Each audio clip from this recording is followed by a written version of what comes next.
I'll call the meeting to order, and first item would be allegiance. So if you'd stand and join us.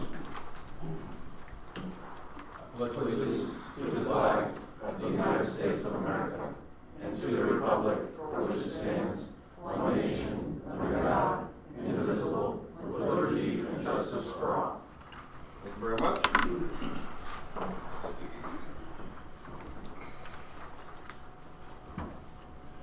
First up, consent agenda. Any questions on the consent agenda?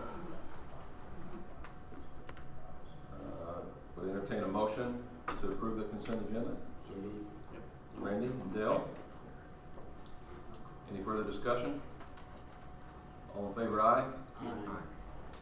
You know that was Randy and Dale. Thank on the you. consent. Moving to section 5 would be the report of the superintendent. So Dr. Penny, turn it over to you. Thank you, Mr. Mills. I really appreciate a friend of the district, and we have great partnerships throughout the district, but one that we've recently embarked upon in the last 2 years is our relationship with Boone Slick Regional Planning Commission. So, of course, Chad Egan is here tonight, our guest. I have a plaque that I want to present him, but I want to talk about the Economic Development Administration grant that we received on June the 17th of more than the $5.1 million grant that Chad was instrumental in helping us receive. And without his work and without Boone Slick Regional Planning Commission, the dream of Rankin would not be as quick reality as what it's going to be. So I just want to I asked Chad to come tonight. I want to present him with a plaque of a certificate of recognition that says, Chad Egan, Boone Slick Regional Planning Commission, in recognition of your outstanding assistance to the Lincoln County R3 School District in obtaining the EDA grant amount of $5.1 million to be used for the development of the Lincoln County Workforce Development Center. So let's give Mr. Egan a round of applause.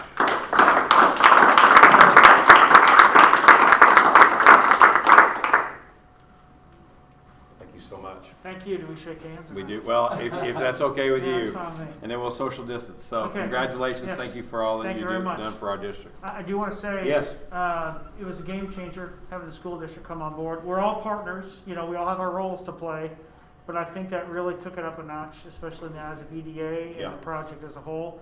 They could really connect to the future workforce with the Good. school district on board. Thanks, Chad. Appreciate y'all. Thank you. Thank you, Chad. And the designs were sent in to the Denver office today for review. Oh, good, good. Well, Dr. Culbertson and our friends from CTS have been working very hard along with Rankin Tech to put together the designs that Chad's referring to, so we'll bring you a little update towards Dr. Culbertson's report out. So, next 5.02, we have the budget for 2021, the final budget. So Mr. Richardson and I would ask the board to go ahead and look in your live binder. Are we good? Here we go. Go ahead and look in your live binder as far as on your board docs. The LC, go ahead and open that up, Julie. Link R3 is the password. A highlight, let's do the finance at a glance first, please. So a highlight of this budget is the 28.2 projected fund balance that we expect June 30th, 2021. When we presented our preliminary budget to the board in June of 2020, we were projecting a 27.9%. We've been able to, with the addition of stimulus funds from the federal and state government, we've been able to decrease our deficit of $300,000 to a little around $1 million. We hope to even be able to decrease that even more if the state revenue will come in the way that we are projecting it to. So we feel really good about that. Mrs. Richardson, anything else you want to add? You've done a lot of work here. You can see by our operating expenditure by category that our salaries and benefits, of course, more than 75% of our budget goes to our almost 900 employees' benefits and salaries. So a really big part of what we do is people, and that certainly is a majority, more than the majority of our budget. Okay, anything you want to add? And the assessed value increase ended up about at 4.2%, which was greater than we thought as well. Yeah, that number started at 3, then went to 3.5, and then when we finally got the final assessed valuation was around August 1st. It actually jumped to 4.2% of new construction and personal property, so that really put us in a very positive light as well. If you look at our fund balance history, you can see that we've maintained a very strong, anywhere from 28 to almost 31% that we almost achieved last year. We actually would have probably gotten that had there not been some withholdings from state funding, but at the same time, we think we've been very responsible with taxpayer dollars, and certainly the 2021 budget reflects that. There's a budget message from myself, and I really highlight, I shared some good news with you on Friday. The community is not aware of this yet, but we received word from Toyota United States that we are in line to receive a $200,000 grant that will complete our one-to-one initiative with iPads district-wide of more than 6,500 iPads for every student in the district. So I think that puts us in a really good position, not only for our in-person learning, but our virtual learning and then the future of our instruction throughout the district. So we have taken full advantage of the CARES Act money as well that the county received. The county received more than $6 million. We've received $540,000 to date of reimbursement for personal protection equipment, for distance learning, for devices, for hotspots. We have 325 hotspots now that we can deploy to students and or staff that have need for broadband internet. We think that the other thing we're most proud of too is the $24.5 million that we did in April 2019 with our no tax increase bond issue. We have really stretched that money, and we're going to talk tonight about our transportation department and Main Street Elementary and all the work that's been done at the high school, William Capel Elementary, and Boone and Lincoln Elementary as well. So this budget also, the live binder also contains all of our salary schedules for classified and certified staff. But the bottom line really is the strong fund balance. That could actually be even more than the 28.2. So we're going to work very hard. I hear other districts that don't have that news right now. It makes me feel very good that our board has always been very conservative with revenues and equally conservative with expenditures. And I think that's what this final budget reflects. Our auditors have been here for the past month. They will have a final report to the board in November.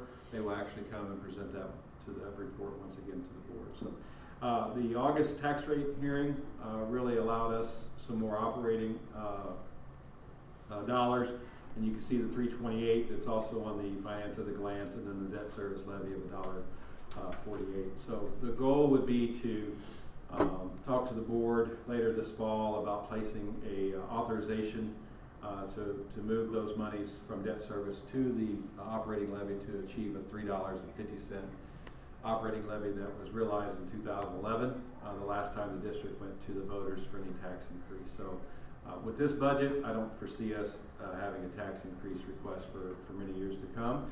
And the other good news is the bonding capacity of the district in March of 2022 will have a bonding capacity of almost $55 million for future projects. So I think, I'm not sure, I think that the financial status of the district is as strong as it's been in many, many years, and we want it to continue. Any questions from the board about our final budget?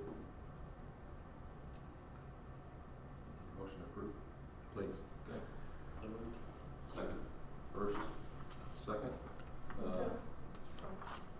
Bill and Randy. Any further discussion?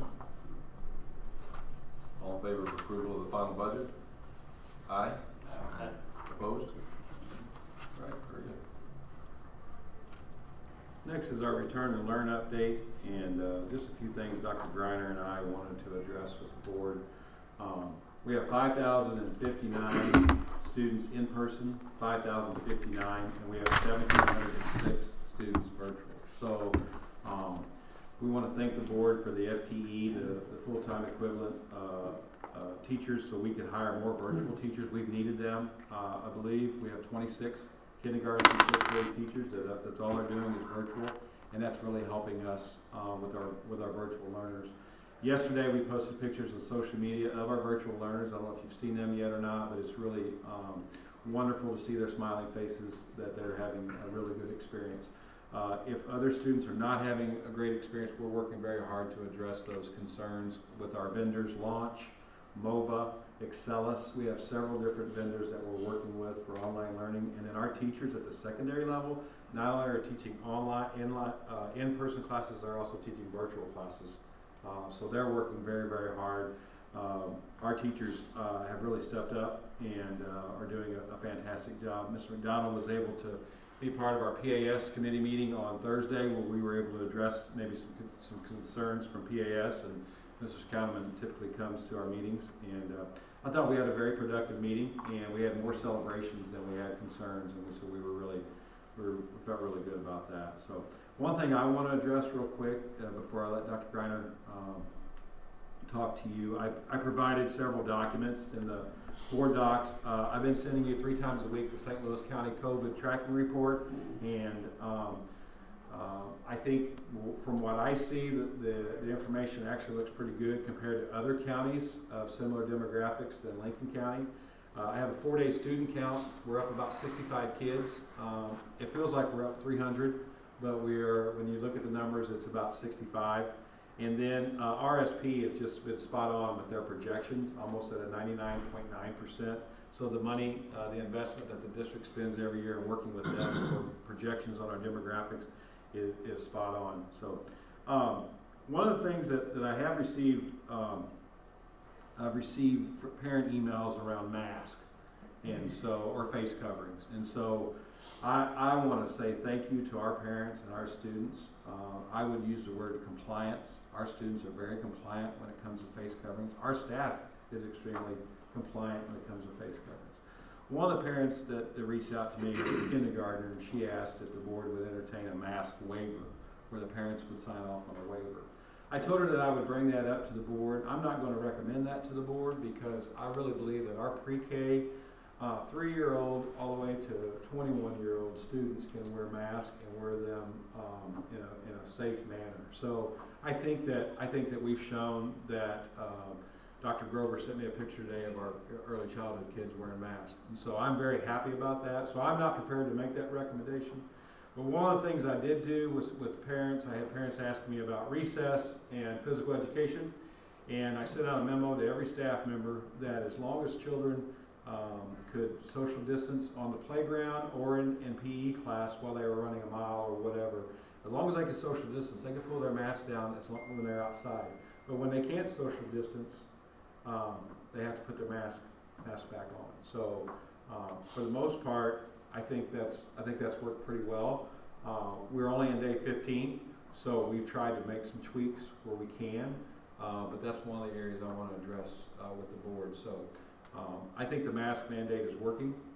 I think it's reducing the transmission, and you can see the daily numbers that we share with you that we are mitigating the transmission of COVID-19. So. Dr. Greiner, anything you wanted to add? Yeah, so I just want to echo some of the comments that Mrs. Fessenden made and Dr. Penny about the hard work of our staff. They are doing a tremendous job of kind of wading into these uncharted waters, and we appreciate their efforts. This isn't something that we certainly have been planning for, but are reacting to. As Dr. Penny mentioned, as we visited with PAS last week, one of the themes that we heard from our teaching staff was the need for more technology support. We have 28 elementary virtual teachers, so they are full-time teaching virtual, and they are supporting over 700 students. And those virtual teachers need a lot of support from managing their classrooms on Canvas to recording lessons on Zoom or Google Meet, vetting a variety of apps and extensions that they have at their disposal. And so it's just become clear to us that in order for us to better support our teachers as they continue with virtual instruction, we would need to consider adding some additional staff to do that. So one of the things that we'd like the board to consider tonight is adding an interim elementary technology facilitator. So we currently have one. Dr. James Bertles is our ITF, Instructional Technology Facilitator. He supports all 7 elementary schools and our early childhood center, so 8 sites. That's a lot of teachers just in a typical year. But as Dr. Penny mentioned earlier, we are grateful to Toyota for their $200,000 grant. That's going to bring devices one-on-one to all of our kids, K-12. It's going to allow us to have that capacity. But that also presents a great challenge because it's not enough just to put a device in a student's hands. You have to professionally develop the educators to deliver high-quality instruction with those devices. So along with the iPad increase comes an increased demand for high-quality professional development. So Dr. Bertels on his own is just simply not able to provide that high level of support to our staff, and so we are interested in recommending adding an additional ITF at the elementary level. Another concern that we've been dealing with, not only from our staff but also our families and the community, is the degree with which we're providing customer service for our virtual elementary students. So as we began the year, all of our virtual staff, the 28 elementary teachers, were scattered throughout the 7 sites. So we have teachers almost at every building that are in a classroom and they are managing their students, but they also need to collaborate with their job-alikes that might be in another building. And they also have to communicate with parents that are from around multiple buildings. And so what we found is just the day-to-day management of that is an extreme challenge to manage 714 students across all 7 elementary schools and not having a key go-to person that can lead that, essentially its own school, to Dr. Penny's point. So one of the other things that we are interested in having the board consider is an interim elementary virtual academy principal. And that person would be selected from our own ranks to move into that leadership role and manage all 714 students, all 28 teachers, and really see that as its own school and actually have those teachers all report to the same location. So we have space available at William Capel to make that happen. And so we would like to, at the beginning of 2nd quarter, so October 21st, be able to transition our staff to William Capel, our virtual elementary teachers, and then be able to manage and support all of our students and staff out of that location. So those are just a couple of needs that we've seen emerge since the beginning of the school year that we believe are very needed and have had universal support from both our teaching staff as well as our administrative teams at the buildings. A couple of other things that are in the works regarding return to learn. The technology department and the academics department have come together to try to provide better customer service to our families. So a virtual help desk is something that's under development where we can provide evening hours to allow families and students to reach out with technology concerns that they can have those concerns addressed in a timely manner during the evening hours. We also worked with the technology department to secure Google Meet recording features for our teachers and our students to be able to record and push out content using our Google Meet feature.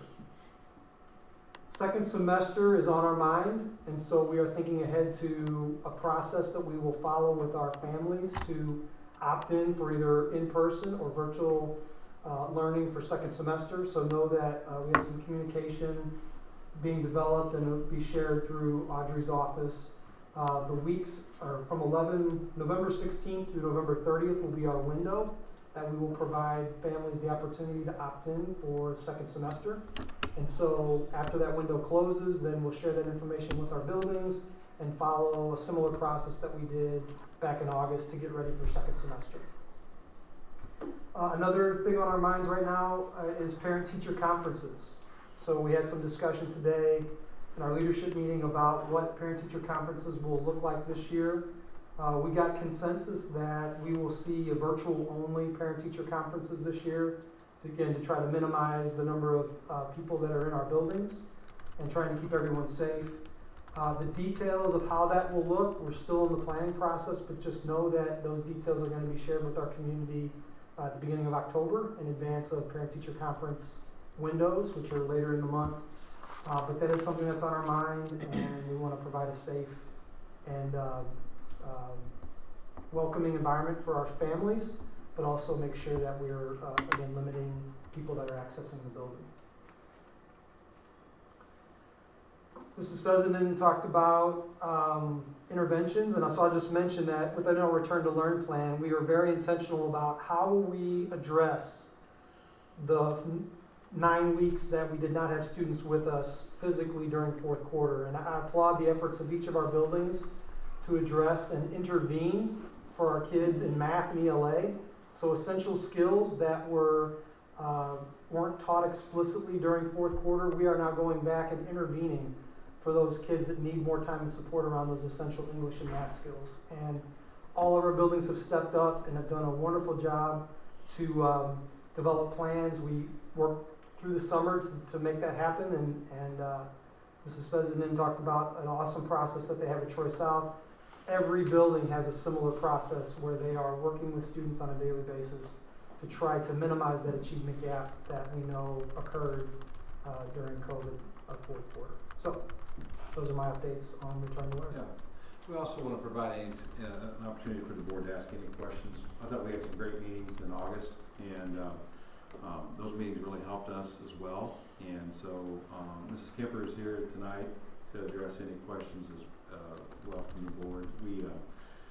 We were able to obtain Dr. Workmeister's services to help us with our contact tracing. And so Ms. Kemper and Dr. Workmeister have worked together since I think September 3rd was Connie's first day, and so Sure. Yeah. Well, we did have to have a little period of separation there, of course, but at the same time, she was very eager to. I called her and just said, "Hey, we need some assistance," and Ms. Skipper was really eager to have somebody for that help as well. So with giving the parents a chance for November again for the next quarter, do you have any idea what the increase might be in students in school? No ballpark? No, I really don't have a handle on that, Randy. Because that could overwhelm what they already got in place. Yeah. And then we're gonna be looking for help for NC teachers too. Very well could. So, we so you talk about projections. So in June we thought we'd have 10% virtual learners. Now we have 25%. Right.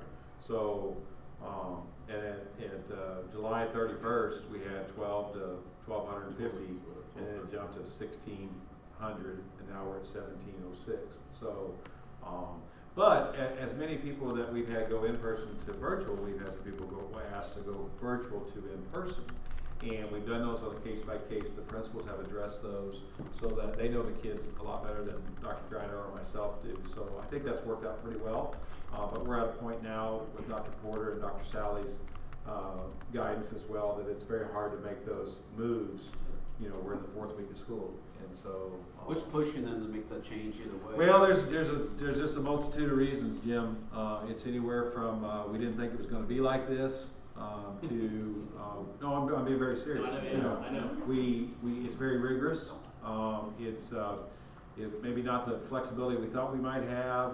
My child is really missing the social, which we knew that because our kids, the ones that have returned to learn in person, have really valued that social time. But we want the virtual kids to feel part of the process too. Like we've had virtual picture day, so those kids feel still part of the school, part of the yearbook, those types of things. So I can't think of any other. Dr. Porter or Dr. Sally would have better examples. We've worked through several situations for students that have IEPs or 504s that have the teams have come together and met and have made a change in placement based on what they feel is in the best interest of students. But to Dr. Penny's point, I think many of our virtual students have realized that this is real school and there's real accountability. And so when they are at home and don't have the adults with them to provide that in-person support, they're recognizing that they miss that. And they want to be back so that they can be academically successful. And when you're virtual, there are supports in place, but it's a different feel.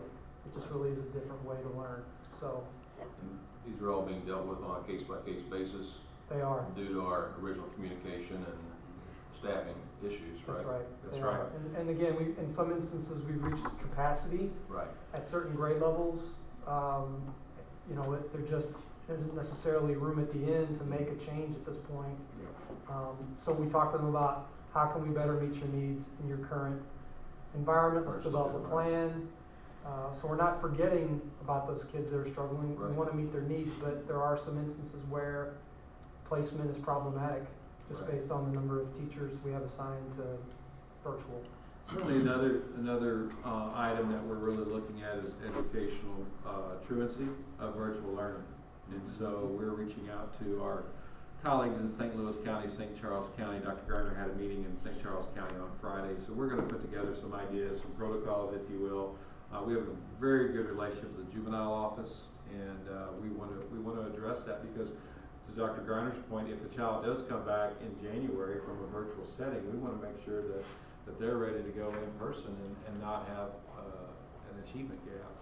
So those are things that we're addressing as well, and the social service agencies are going to help us with that too. So The other thing too is, I appreciate being proactive for second semester. We're probably, so we gotta be proactive like we're gonna have in virtual, but let's say the numbers continue to decline. At some point it'll be our decision too to say, hey, we're gonna go back all in person. very well could. Because, that, we don't know the numbers yet, it's only September. That's right. Yeah. That's So right. What's the timeline that the admin would need to say, hey, is it November? Is it to make that decision to go all in person or to continue the same manner? So I think that they need a week or so. The end of Sounds like Christmas.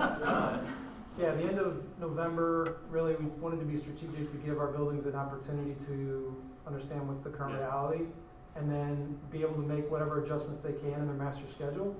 But we'd also be able to come back and say, if we needed to come back to the board in December and say, hey, listen, this is our community, what they're asking for.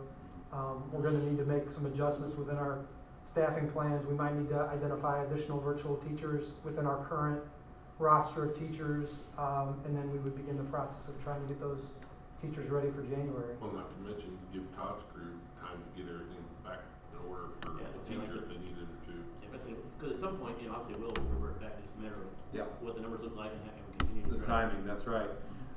One thing that we found with some of our virtual partners with the MOCAP program is that some of those courses, they weren't able to hire instructors because there's many other of the 517 other school districts are also doing virtual, very similar to what we're doing. So having our own people teach our virtual has been a really advantage to us than just relying on a vendor to provide that service. So for the majority of our kids, they are taught by our 3 districts virtual learning.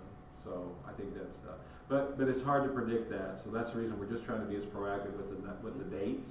But then it'll give us enough time. I think we're out on December 22nd for break. So we felt like that window of the 1st to the 22nd would give us time to take a look at whatever staff. That's why we did November 16th through the 30th. We did that strategically. I think November has the potential to be a very pivotal month in this whole deal, so I'd like you to consider extending it a little bit into December. I think that if we have a vaccination and, that month of November is gonna be a month that will tell us how quickly that can be distributed and those types of things, so, Mark, I think there's gonna be a lot of flux. Mark, what's the situation with as far as staffing and subs especially? Is that? Well, Jim, that's a great question. So, a typical pool for our district would be 130 to 150 subs. Right now, we've got about 50. And so, and every district in the state has the same issue. Because it's not the money. I think we could pay double, but I think we'd still have a pool because people that have underlying health issues or with family members or whatever, they're not willing to maybe risk that in person. So we even asked our sub provider to help us with virtual substitutes in case, as far as virtual instruction. So we've tried to really get outside the box.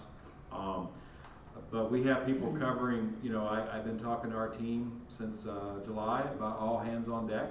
So if I've got to sub a class, then I'm subbing. If Mrs. Hamlet, our counselor at Main Street the other day, was substituting in one of our classes I went and visited, and not idea, but we want to keep our kids in person, and we're doing everything we possibly can. So we've been addressing that. We had a meeting with the company, with ESS last week, Sarah, and so we're continuing to meet with them to see other ways that we can recruit and really build our pool up. But our fill rate is not good, and but we certainly can only improve. Good question. The state has helped with sub-certificate alternative with the 22-hour training. So we plan to pursue that and assist people that want to substitute teach. So we have to make it I think attractive to anyone that wants to work with young people. What a great way to to do that, but it's not where we want it to be. Good question. Other questions, Dr. Eastley? I appreciate that. I looked at the calendar. December 4th is a Friday, and we'll just kind of play that by ear. But at least we want to get a window, if you will, Sure. of prior to Thanksgiving and after Thanksgiving, that type of thing. So, but we appreciate. I agree with you probably as far as the fall, and I know medical professionals are recommending people get the flu shot. So that'd be interesting to see. I know we're having a flu vaccination here on site here in a couple weeks. So I think that we'll know more in November. That'd probably be a good way to say that.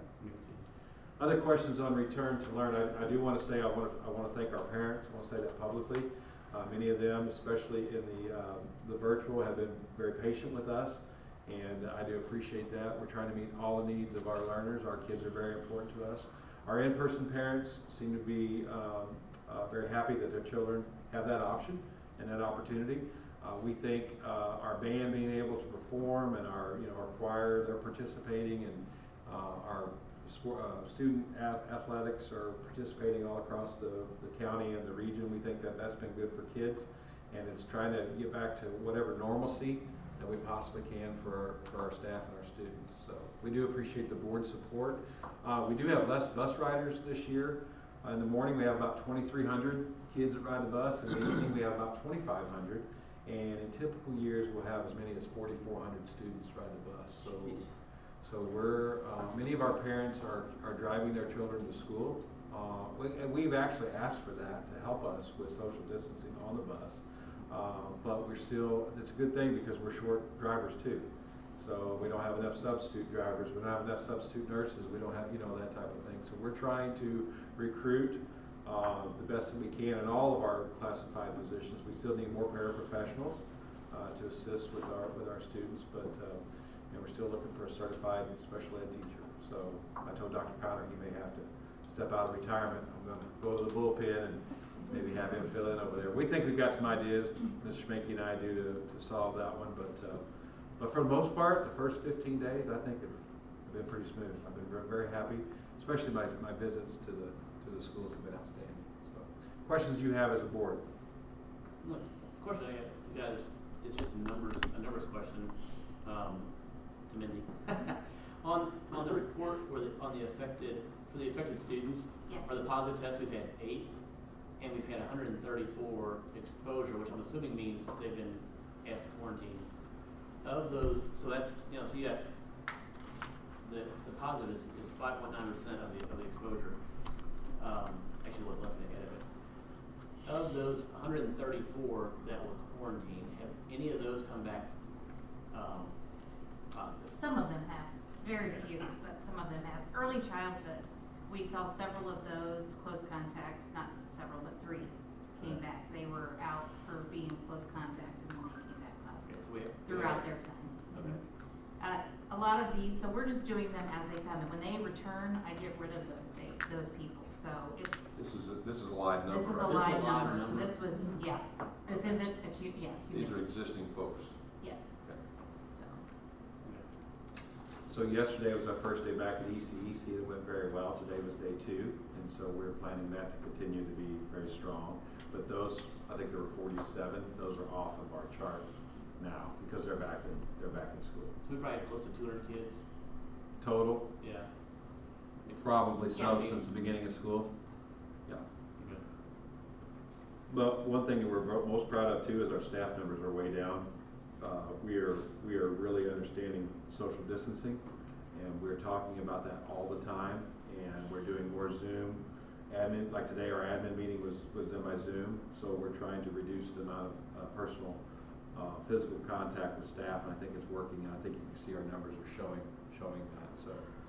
And We're determined to continue in-person learning, as you know, as a board. Sorry, Mindy. No, we're just trying to be more specific too, and ask them, like, were you really 6 foot away for more than, or less than 6 feet for more than 15 minutes, so, yeah. Does the CDC or the Department of Health, you know, because most of these numbers, I'm assuming are coming in the classroom, like when the student is in the classroom, like, if I'm affected, it's, you know, here, in front, and Yes. back.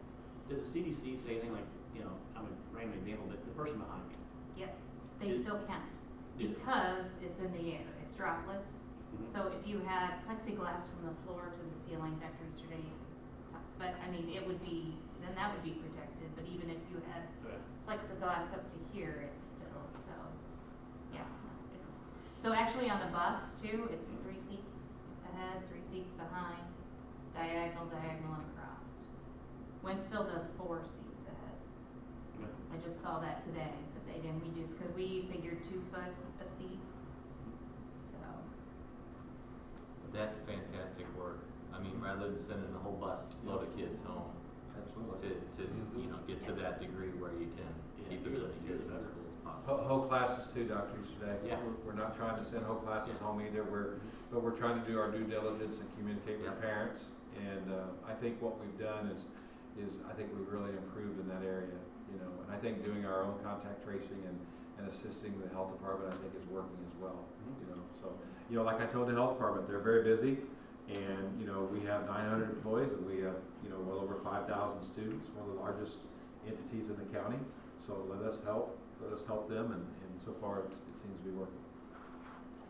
Yeah, and the whole mask question about signing a release, obviously, really, you're not wearing a mask for yourself.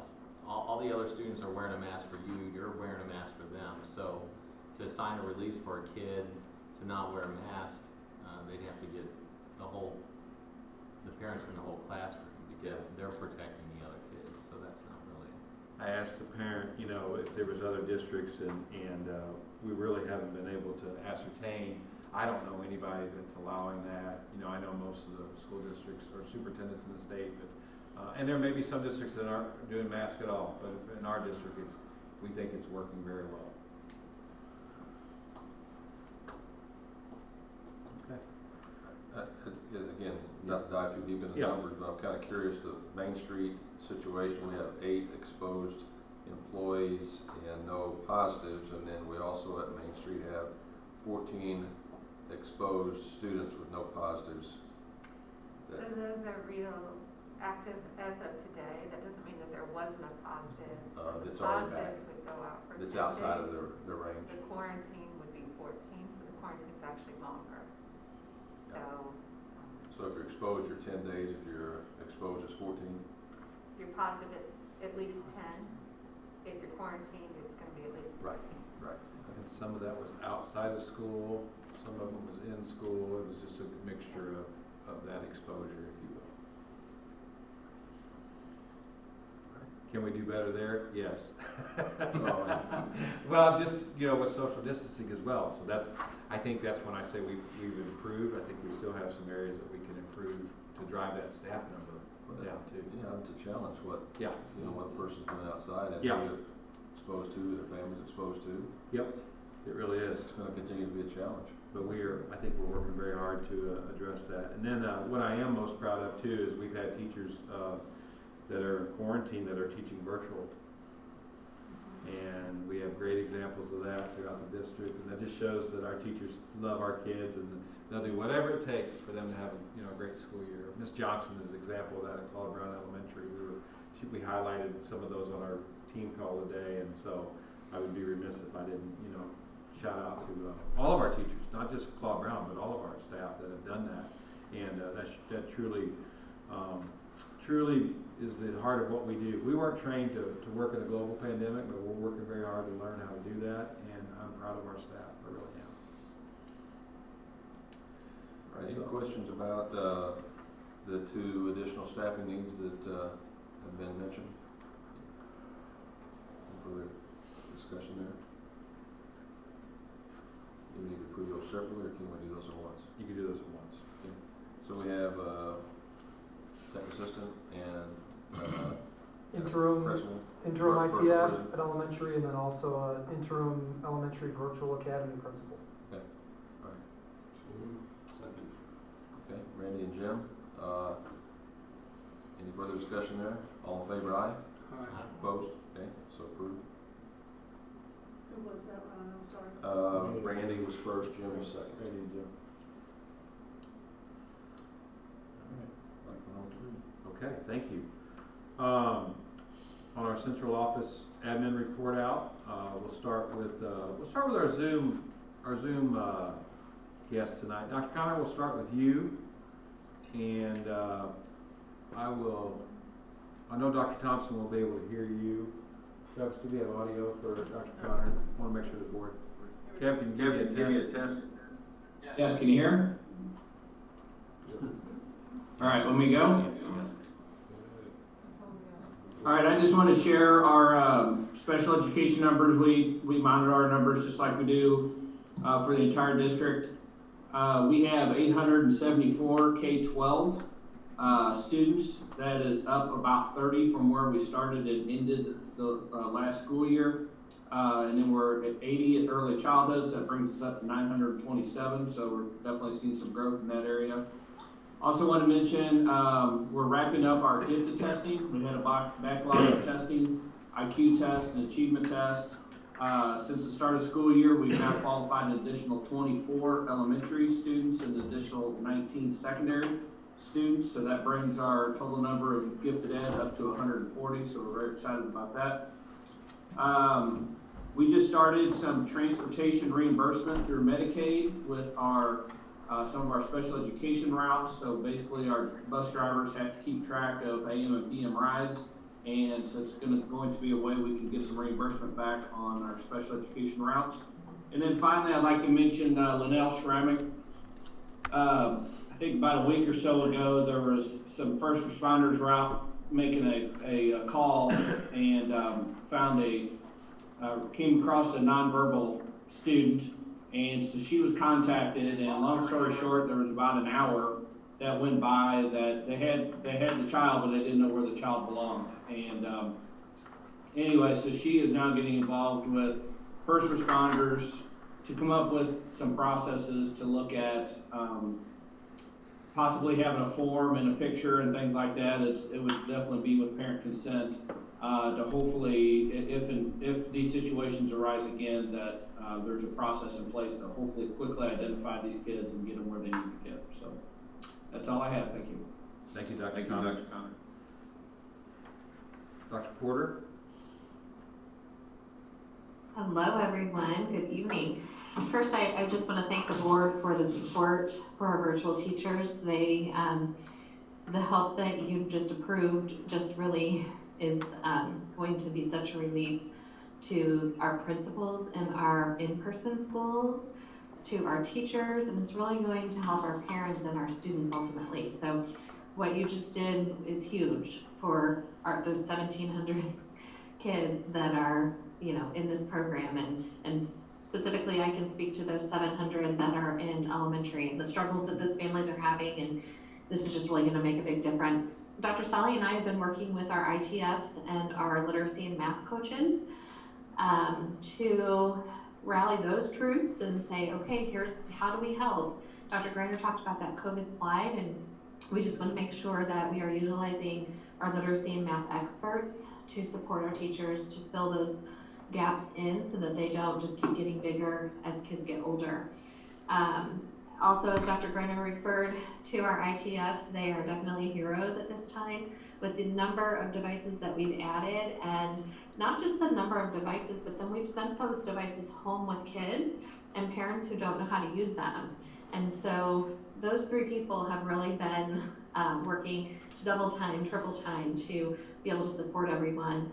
And most of my work at this point has been supporting virtual learning. So I'm happy that we're gonna be able to give them a leader to really get all of those people in the same place, but just rallying these people who are doing their job in a way that they've never had to do it before. supporting them, directing them, making sure they have what they need, and just really kind of keeping their spirits high, because sometimes our parents are frustrated, and that frustration comes directly to our teachers. And so just reminding them that they are doing an amazing job, and the things that I've seen them do when I'm in buildings are just incredible. Thank you, Dr. Porter. Dr. Sally? Good evening, board. To give a little bit of more information of what Dr. Porter just talked about, we've also been leaning heavily on department heads and secondary facilitators to get clean messages out to our core content teachers about how to determine what students need tier 2 instruction. And that's really important so we can make sure that we fill in the gaps, that our work is intentional, and that we can deliver to kids, because we're well aware of the COVID slide, as well as we know as we continue teaching, there will be some students who don't get certain parts for a myriad of reasons. But we're really honing in and using their expertise to educate and continue to ask teacher teams to look at that teaching and assessment cycle and being very clear on expectations, so we can also be clear on who needs more supports. Next week, I get to work with the STEM Advisory Committee, and I'm looking very forward to this.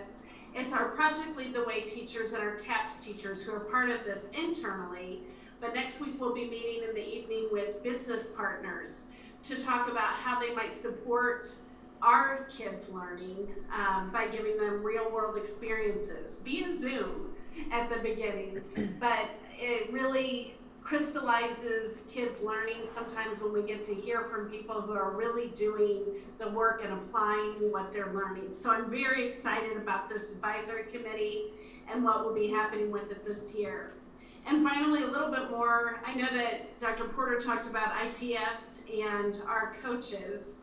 I want to go to the ITF specifically. They are creating some things on the website for parents to help them alleviate some of those frustrations. We're looking for common trends and patterns that we're seeing in the feedback we're getting to address those. And tomorrow we'll be working with them throughout the day to improve our communication so we can get people past these stumbling blocks so we can get to the instruction and get to the learning for students.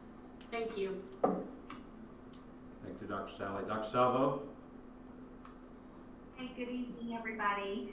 I've been working really hard with the team to establish, as you know, new partnerships with outside agencies, as well as to continually build on our existing partnerships with those agencies, because we need to lean on each other now more than ever. So we met with Compass and Preferred Family Health today. They joined our Zoom with our building administrators. And I asked them to share their proactive strategies so we can kind of get ahead of any crisis. So they shared all of the resources that they can implement within buildings, which was wonderful.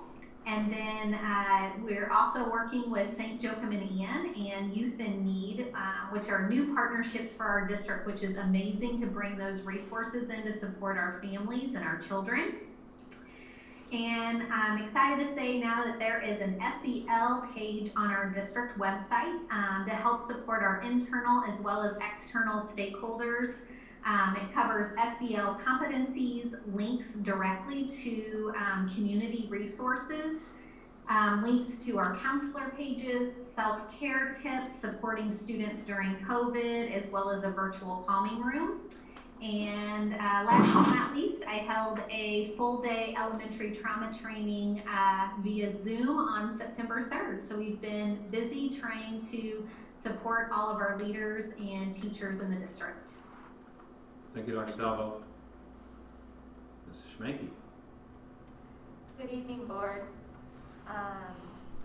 We are in the process of completing all of our changes for our employee insurance changes from our open enrollment in August. And we are also holding our voluntary benefit open enrollment. Dr. Thompson's on Zoom. We'll be holding our voluntary benefit for our employee open enrollment starting the week of September 28th. We're also holding a employee flu shot and biometric screening event at the 9th grade center on October 7th. Wanted to make sure that we give our employees that opportunity to come and have those biometric screenings or get a flu shot for free. As Dr. Penny mentioned, we've been working with our outside vendor, ESS, on our substitute recruiting efforts. Currently that pool is not what we want, and our bill rate cumulatively for the first 15 days is 72.43. So we are looking at various options to try and improve both the pool and how we can be as creative as possible in making sure our students have the supervision, instruction, and coverage they need.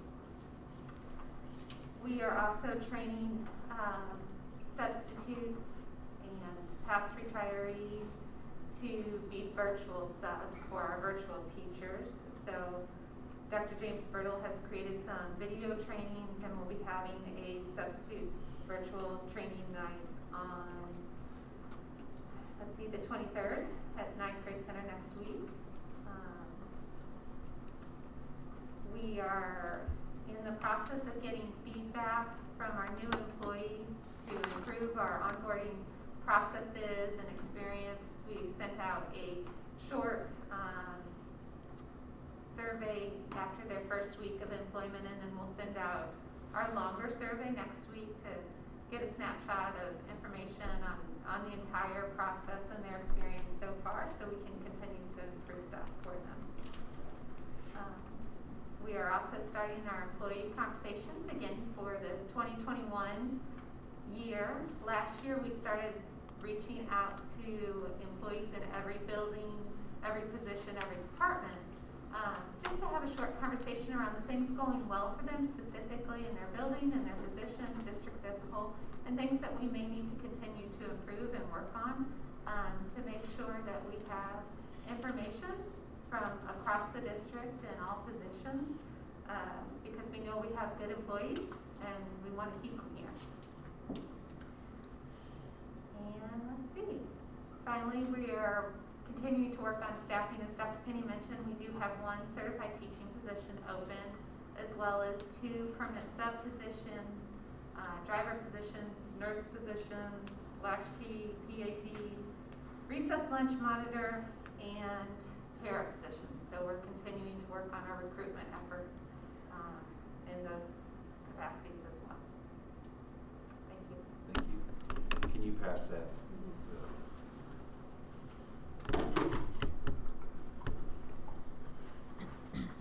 Mrs. Hennebree? Thank you. Good evening. Sorry, I have quite the array here today. My report is included in the agenda, just our monthly updates on our different social media and communication outlets. You can see that the masking was the big topic of conversations for Twitter and Facebook in August. Also on Instagram, we celebrated our kindergarten camp, and that was very well received there as well. We are working on switching over the platform that we use for our newsletters was MarketVolt, and they were bought out by another company this summer, and so we're working on switching that over, working some kinks out. So Dr. Penny's review began this week, and we're still working through some of those FTP issues for that. So we're looking forward. It's a lot easier for our secretaries and our office staff to use. It's a different type of platform. As you'll see up on the screen and included in your packet, there is a design now for our food truck. And so the logo that you see there, the EduKitchen logo and tagline, was actually created by 2 students in Miss Katie Costa's class last year. And so we have put that into a design on our food truck, and we're working with Caribbean Sign Company to get that completed. We're really excited about that. And then once that is done, we will bring those students in, if they're available, to celebrate them and the work that they did on that logo. Well, no, you gotta go where the market is. We are also in my department working, I'm sorry. Oh, That's really close. sorry guys, can you hear us now? Dr. Sally, can you hear me? No, it's still muted. Dr. Sally, can you hear me now? Thank you. I apologize for that. We are also working on ongoing COVID-related communications as we move forward through. Just like everything else with the COVID situation, communications are constantly changing and the needs for those are changing as well. And so work through those as they come up. We do have a couple of standard templates that our principals are able to pull from when a situation comes up so they know exactly what those steps are. And hopefully that is becoming an easier piece to flow through. Also, as Dr. Greiner mentioned, working on semester 2 updates and parent-teacher conferences and the communications around those. We have also worked on the meal updates with Mr. Blankley, making sure that our community is aware of the waivers, which is a really exciting thing for them.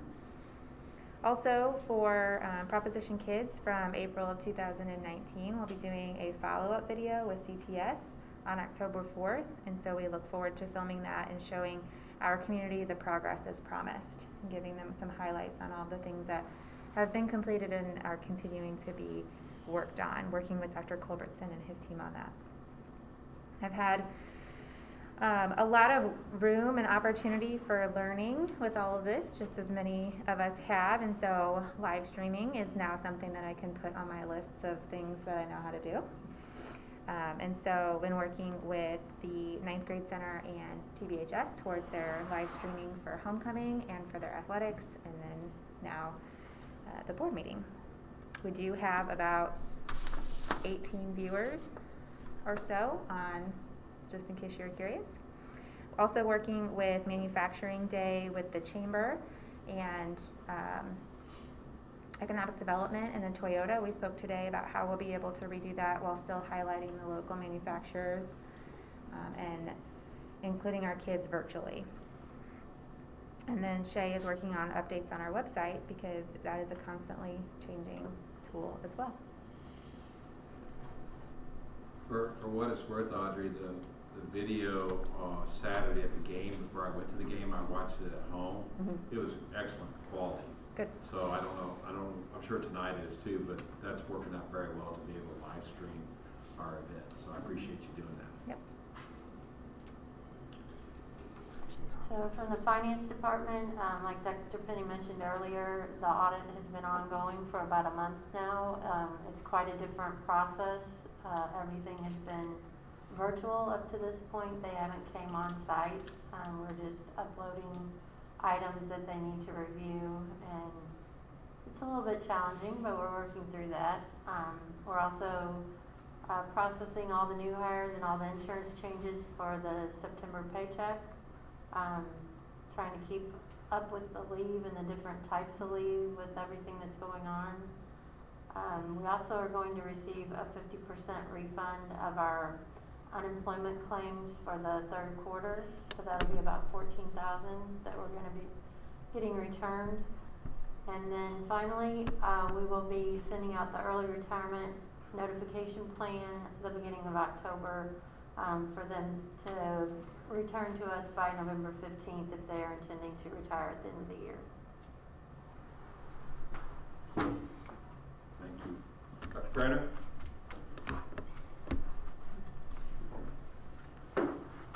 Hi, everybody. It's Uncle Chris.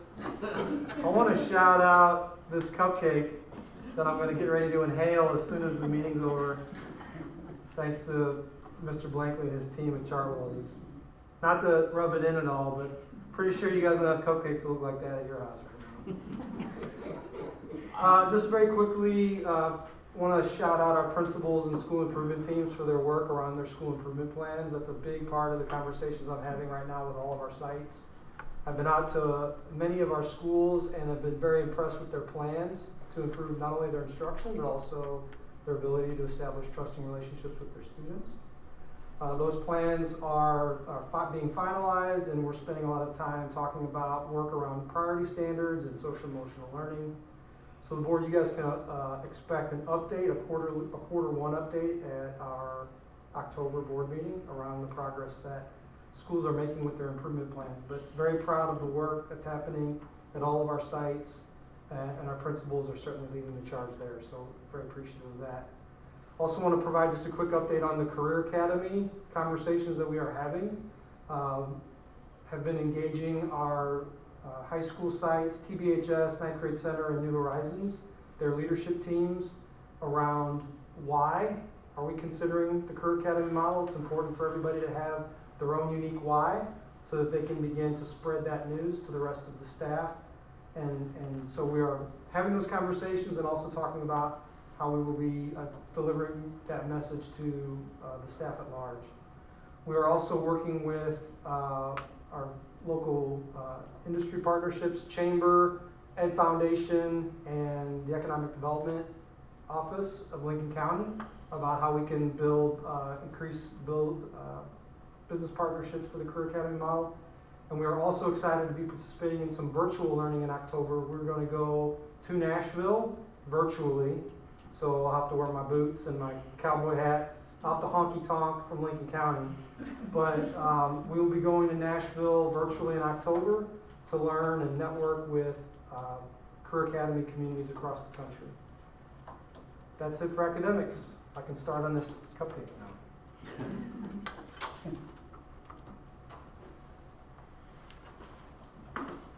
Hey everyone, I've already inhaled my cupcake. Facility-wise, I want to start by, reiterating something Mark mentioned. We've engaged in a lot of roofing projects with the $24.5 million. And this is a little bit redundant because I report these things month after month due to the duration of our projects.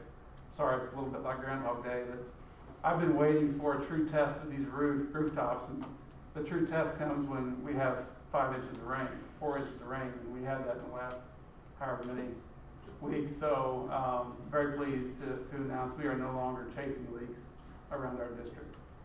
This has been a significant step forward for our rooftops, the conditions of our over 1 million square feet of rooftops in our district. So some significant gains there. Proud to be part of it and watch that happen. Transportation-wise, met with contractors today. We had a roundtable. We do this about every other week, unless for some reason we can't do it. And it's a good time for us to catch up and discuss the progress, what delays there may be, what problems with materials. Right now, things are really taking shape out there. Just driving up to the curb, first of all, the sign is wonderful. If you haven't seen the sign, we had some very key people help design that, but things are really taking shape. And just this week, we're starting to see painting coming inside, and ceiling grid. Ceiling grid will start Friday, and that's a significant milestone because then it's finishing touches like flooring and fixtures and things like that. There's still a lot of moving parts. Don't get me wrong. There's some doors, some key doors that are still not in. Two large garage doors, and metal for the inside, outside of the remodel, inside of the bus maintenance area. It's looking like we'll be well into October before we substantially complete the project. The good side of that is we're not up against anything leveraging us in there right now. Transportation is working out of the current site location, and we just continue to plan for that day when we can move in. Site work is almost there, past the goalpost. They're striping tomorrow. There's going to be a punch list forthcoming, and I'll be glad to see that part of it complete. As you know, that's been somewhat delayed too. So Beyond that, the Main Street Elementary addition is really going as planned. You're seeing some re-rod coming out of the ground right now, and that is the perimeter for the new safe room part of that construction project. So, nothing really to report there. Workforce development wise, we did, Mark, I don't know, we kind of definitely want to go into with that, but that was a milestone today. That means our design team has completed their process and it's in EDA hands. The schedule and the budget are still something Mark and I are looking at together, and will be with Gordon CTS and with Rankin. I think we're having a meeting tomorrow. But it's, I wouldn't anticipate any construction beginning before the 1st of November. Stadium lights at Troy Buchanan. Delivery takes Did place. you already address that? I'm sorry. No, thanks for the reminder. Delivery happens on September 23rd. Okay. Now, there's a process after Right, that delivery. absolutely. There's installation, and then there's this out of left field cure time on concrete that I'm learning about. So, getting in before the 9th is our challenge. Okay. And the 9th is our next home game after this one. So, Is that a day game or evening game? what's that? That's scheduled to be a day I or thought evening it's game? scheduled Well, to be a day game. Maybe you may want to schedule it to be the. Just to be on the safe side. I've learned that giving definite answers on these timelines is a mistake on my part. So, Everything happens for a reason, so It's part of construction. it is part of construction, but we'll be glad when those lights are up safe and Concrete good cured. cure, yeah, absolutely, so we're not gonna rush the stadium lights. So, thank you, Dr. Robertson. Ms. Kemper, anything else you would wanna add? I'm sorry, I didn't mean to skip you. No, that's all right. Okay. Been so fun. Oh, come on now. Thanks, Travis. Does everybody know Travis? Travis is my right hand tech guy. He does You're giving me way too much credit, sir. He does a great job for us. Far too much credit. That's all we had for open session, Mr. Mills. All right. Thank you all for all your work, all the reports, and all we're going to continue to do in this trying times. So I will seek a motion to go into close. Randy, Sarah, all in favor, aye? Opposed? Okay, take a brief recess and reconvene in closed session. Be in touch. Chad,